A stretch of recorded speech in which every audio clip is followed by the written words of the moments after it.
Now, I'm here to close this conference today, and I must say I've been amazed by the buzz within the room over the past 48 hours. It's almost as if this party has come of age, as if we're gearing up to the biggest electoral battle we've ever faced. And we're in buoyant mood.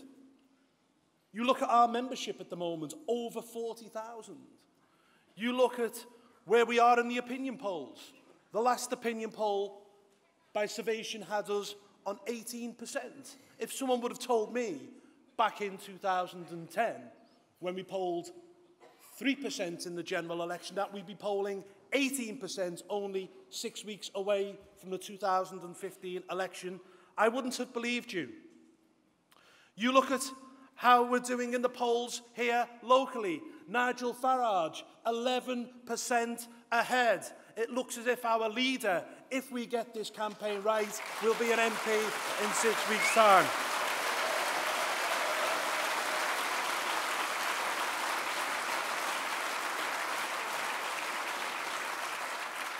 We are a truly insurgent movement. We are changing British politics, and this change, I think, really began back in 2013 with the local elections. Now, I've been talking for years about how important local elections are. I've always said in my speeches that they are the Trojan horse to Westminster. You have to have local councillors first before you get MPs. You have to prove to people that they can trust you with their vote. And I think our local election team have done a fantastic job. Indeed, I believe that our councillors have the best attendance rate in the country, and people like Pete Reeve have really taken this forward. You look at how we've done in the European elections. We finished third in 2004, second in 2010, and indeed we went on and made history last year and became the first political party since 1910 that isn't the Tories or Labour to go on and win a national election.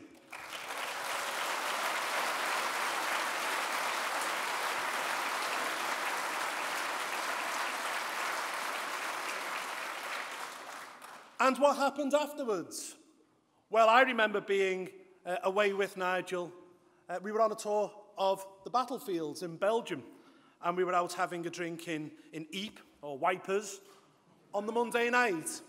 And he said, oh no, you've got to be in London, I think, on Thursday. And I said, why? He said, no, you need to be in London on Thursday. And he gathered us all together, all of the team, Steve Crowther, the chairman, myself, Suzanne Evans. We all arrived at Brooksmuse. We didn't know what was happening. And then he'd ordered taxis for us, and he took us to a location, a club in London, and we were all sitting there. None of us knew what was going on. We actually thought it was going to be an announcement of a new big donor, and then suddenly the doors burst open behind us, and Douglas Carswell walks through and tells us he's leaving the Conservative Party to join UKIP.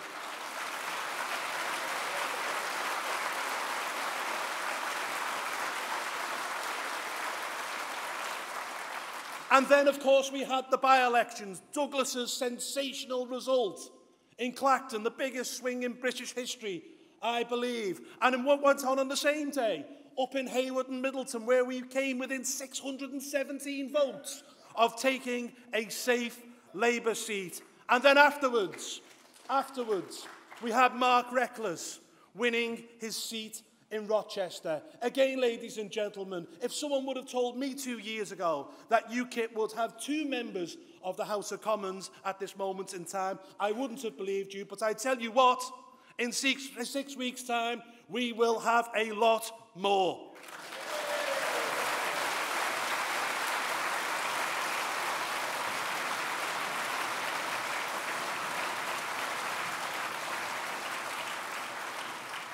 And why are we changing British politics? I tell you why.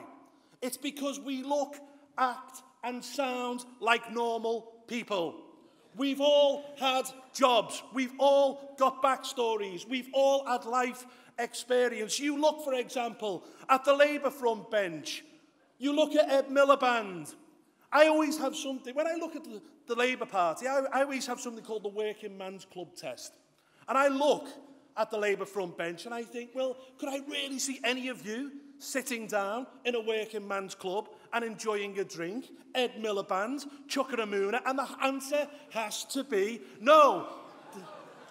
The big point, ladies and gentlemen, it's about jobs. You look at Cameron, you look at Clegg, you look at Miliband. None of these people have ever had a proper job in their lives.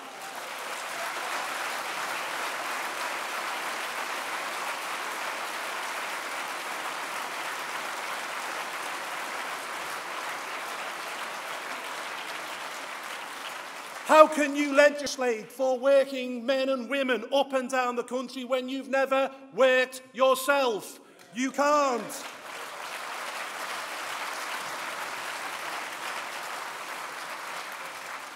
You know, I said at the conference the other year with the Labour Party politicians, in the days of Clement Attlee, the MPs came out of the mines and the docks and the factories.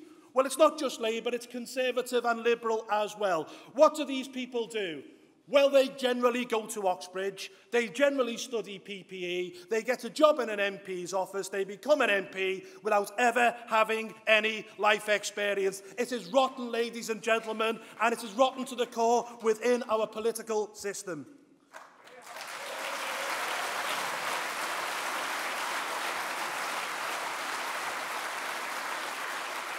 And why are we connecting with people? It's because we've got common sense answers to nonsensical problems. You know, let's be frank about this.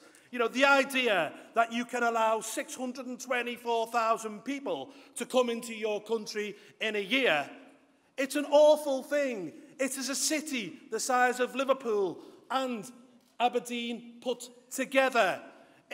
Net, it's 298,000, a city the size of Hull. Ladies and gentlemen, we have 1 million of our own young people unemployed in this country, and what this is doing is it's driving down wages, it's putting people out of work.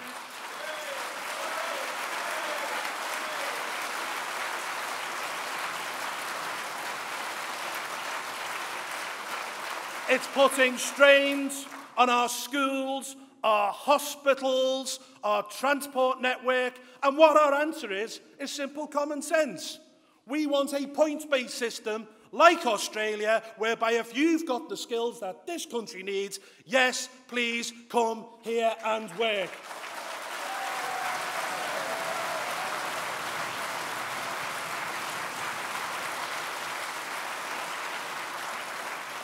Look at education.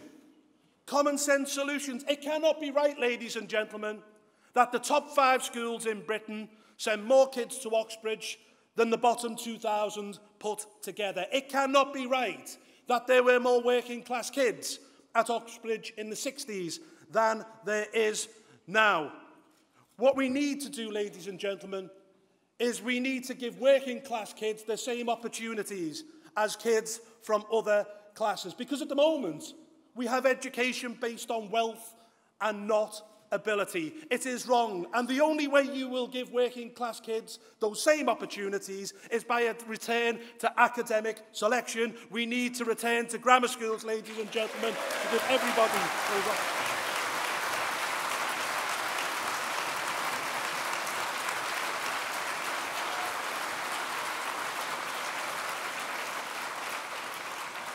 And Mr Miliband can say, oh, well, we're going to reduce tuition fees to £6,000.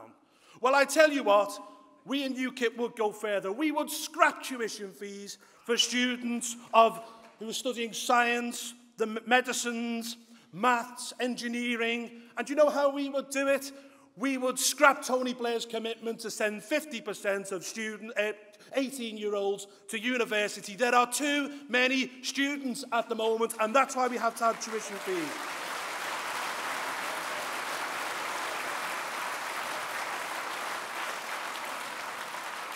On defence, simple common sense. We don't believe there should be cuts to the defence budget at a time when the world is in a pretty precarious position. You only have to look at what's going on in Ukraine and in Syria. You know, UKIP have been the anti-war party for a decade now. We were opposed to the war in Iraq. We were opposed to getting involved in Libya. And wasn't that a success? Yes, we removed an evil dictator, but now the government of Libya have to meet on a boat because the country is overrun by Islamic fundamentalists. Well done, David Cameron, and well done, William Hague.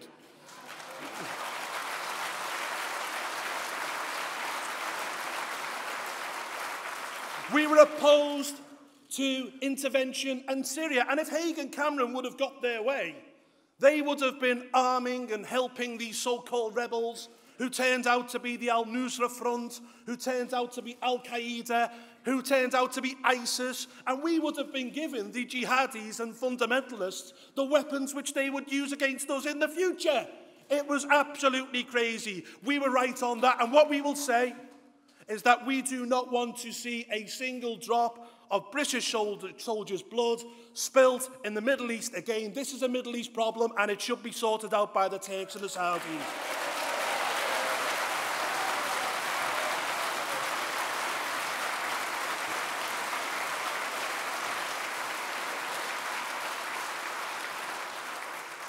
The NHS, 3 billion extra pumped into the NHS, more than any of the other parties are committed to.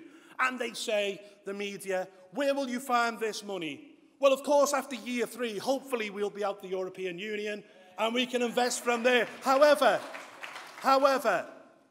we have a commitment, ladies and gentlemen, to cutting foreign aid by 9 billion. Foreign aid is a scandal. We are handing £32 million a day away in foreign aid. And where is it going? Well, in some places, it's working. You know, we should be handing money to countries that need it. Countries with starving children in Africa. Countries where there is an Ebola crisis. But what we shouldn't be doing, ladies and gentlemen, is handing foreign aid to Argentina, to Brazil, which has just overtaken us in the League of Economic Powers, to China, to India with its own space program, its own nuclear weapons. It has more millionaires than billionaires than ourselves. It has aircraft carriers, which we don't. Ladies and gentlemen,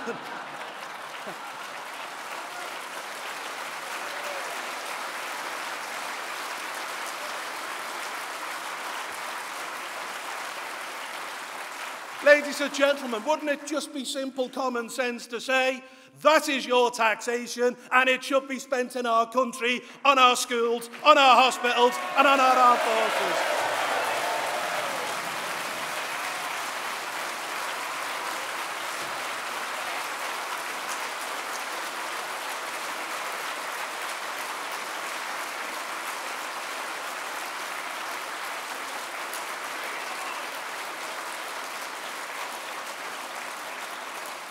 And of course, as I said yesterday, we must give a voice to England. It cannot be right that you will have Scottish, Welsh and Northern Irish MPs voting on English-only matters in Westminster. We must rebalance the union to ensure the union that we cherish, love, which has given us peace and prosperity for the past 300 years, survives into this century.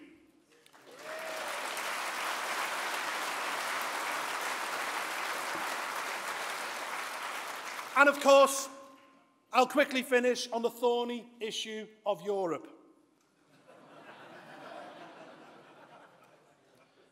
Ladies and gentlemen, it's about democracy. It's about democracy.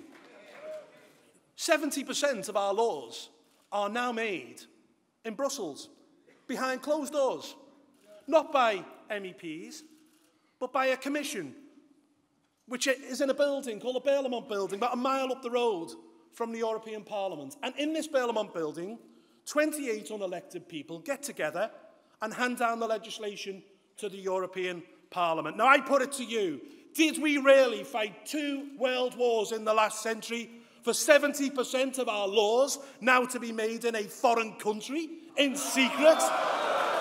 Ladies and gentlemen, the politicians of the 70s, 80s and 90s gave away something that wasn't theirs to give. It was British sovereignty, and we will take it back.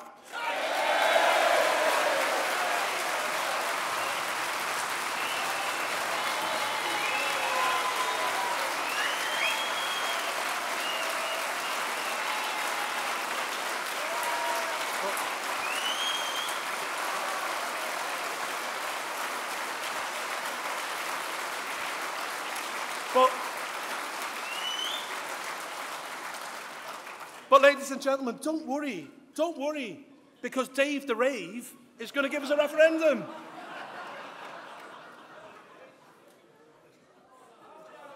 Oh, no, he isn't. Absolutely. And what we're going to say to Mr. Cameron is we do not believe you. You offered us a referendum, or you promised us a referendum on the Lisbon Treaty, only to renege. And yes, Mr. Cameron, we in UKIP want a referendum, but we want it to be fair. We don't want a loaded question. We want spending to be fair on both sides. And we don't want a referendum in 2017 when we've handed over another £50 billion to a corrupt organisation that hasn't had its account signed off for 19 years. We want a referendum, but we want it now.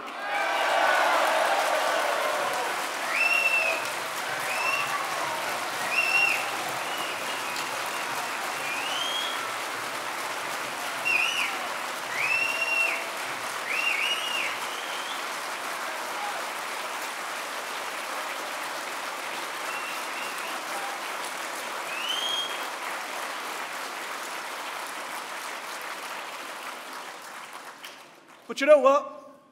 They don't pay us. We pay them for this privilege. I mean, you couldn't make it up, could you?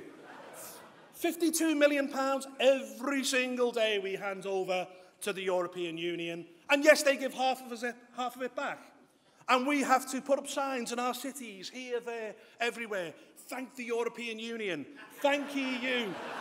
This project was built with European money. There is no such thing as European money. It's your taxation.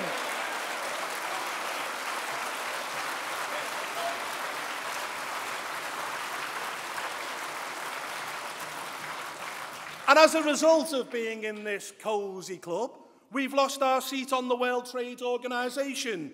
We can't sign our own trade deals. And let me say this, wouldn't it be a nice idea if we could sign our own trade deals? Because the first thing we in UKIP would do is we would reignite our links to an organisation that covers a quarter of the globe, a quarter of the world's peoples, 20% of world trade. Let's reignite our links with our Commonwealth.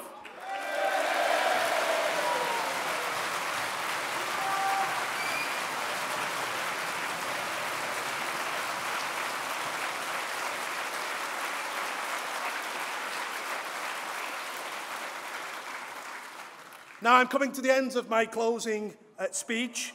I know. Listen, I'm doing that many public meetings around the country. I'm sure you'll hear me again. Well,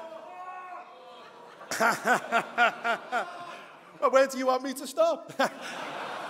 No, ladies and gentlemen, I will stop by saying this. We are part of the most exciting political movement in over 100 years, probably since the birth of the Labour Party. And it is your hard work.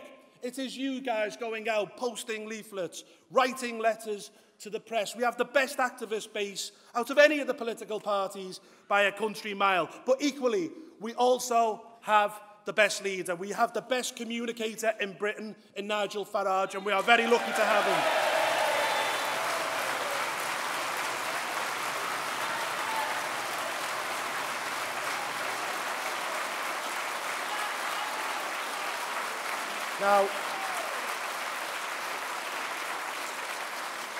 Now, ladies and gentlemen, we are going to get MPs elected on May the 7th.